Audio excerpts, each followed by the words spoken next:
Assalamualaikum warahmatullahi wabarakatuh. Salam sejahtera untuk kita semua. Selamat siang.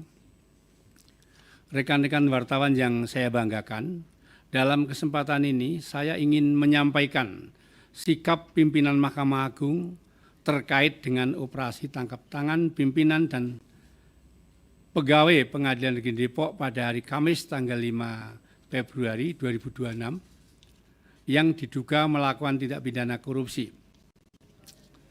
Yang pertama, atas peristiwa tersebut Ketua Mahkamah Agung menyatakan kecewa dan sangat menyesal peristiwa yang telah mencederai keluhuran harkat dan martabat hakim. Dan perbuatan tersebut juga telah mencoreng kehormatan dan marwah institusi Mahkamah Agung RI. Kedua, peristiwa tersebut merupakan bentuk pelanggaran komitmen Mahkamah Agung dalam mewujudkan zero tolerance atas segala bentuk pelayanan pengadilan, terlebih dilakukan beberapa saat setelah para hakim menikmati kenaikan tunjangan hakim yang merupakan wujud bentuk dukungan pemerintah dalam meningkatkan kesejahteraan dan independensi hakim. Ketiga, dalam kesempatan ini disampaikan Ketua Mahkamah Agung RI mendukung segala bentuk langkah Komisi Pemberantasan Korupsi dalam memproses dan mengungkap dugaan tindak pidana korupsi di Pengadilan Depok dengan tetap menjunjung asas praduga tidak bersalah. Tentang penangkapan dan penahanan pada hakim dengan adanya Undang-Undang Nomor 20 2025 tentang KUHP, maka telah diatur secara tegas dalam pasal 95, 98 dan 101 KUHP baru bahwa penangkapan dan penahanan terhadap hakim harus mendapat izin dari Ketua Mahkamah Agung. 4. Walaupun terdapat ketentuan yang mensyaratkan izin Ketua Mahkamah Agung dalam penangkapan dan penahanan terhadap hakim, Ketua Mahkamah Agung berkomitmen tidak akan menghalangi dan akan segera mengeluarkan izin penangkapan apabila ada hakim yang melakukan tindak pidana. Harus dilakukan penangkapan. Terhadap izin penahanan sebagaimana ditentukan dalam pasal 101 KUHP, Ketua Mahkamah Agung telah menandatangani segera setelah permohonan izin penahanan terhadap hakim dalam perkara di PN Depok diajukan oleh penyidik KPK. Sebagaimana komitmen menjaga kehormatan dan marwah Mahkamah Agung, maka Mahkamah Agung tidak akan memberikan bantuan kepada yang bersangkutan atau memberi advokasi kepada yang bersangkutan. Kelima, Mahkamah Agung juga mengucapkan terima kasih kepada KPK. Walaupun menyakitkan, namun peristiwa ini membantu mempercepat Mahkamah Agung untuk bersih-bersih terhadap hakim di lingkungan Mahkamah Agung yang masih mau melakukan transaksi kotor. Sehingga diharapkan nantinya benar-benar tersisa hakim yang memiliki komitmen anti-judicial corruption, selalu menjaga integritas, harkat, dan martabat hakim. 6.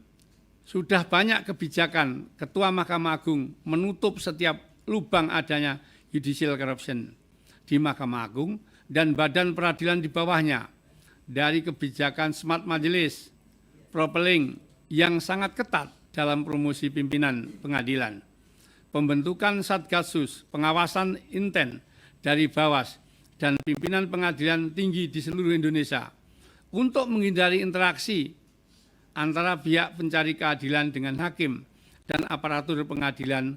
Telah dibuat kebijakan pelayanan terpadu satu pintu di pengadilan. Walaupun sudah banyak upaya pencegahan dilakukan, masih ada hakim dan para aparatur pengadilan yang tergoda dan tidak menjaga dirinya maupun institusi Mahkamah Agung. 7. Selanjutnya Ketua Mahkamah Agung akan memberhentikan sementara hakim dan aparatur Pengadilan Negeri Depok yang tertangkap tangan tersebut. Terhadap hakim, maka Mahkamah Agung secapma akan mengajukan surat usul pemberhentian sementara kepada Presiden RI. Apabila nanti berdasarkan putusan pengadilan yang telah berkekuatan hukum tetap dinyatakan terbukti bersalah, maka yang bersangkutan akan diberhentikan dengan tidak hormat sebagai hakim oleh Presiden atas usul Ketua Mahkamah Agung. Begitu juga dengan aparatur Pengadilan Negeri Depok yang terbukti bersalah, maka akan diberhentikan oleh pembina kepegawaian Mahkamah Agung dalam hal ini Sekretaris Mahkamah Agung. Kedelapan, Mahkamah Agung akan selalu bekerja sama dengan Komisi Yudisial dalam rangka menjaga dan menegakkan kehormatan, keluhuran martabat, serta perilaku hakim.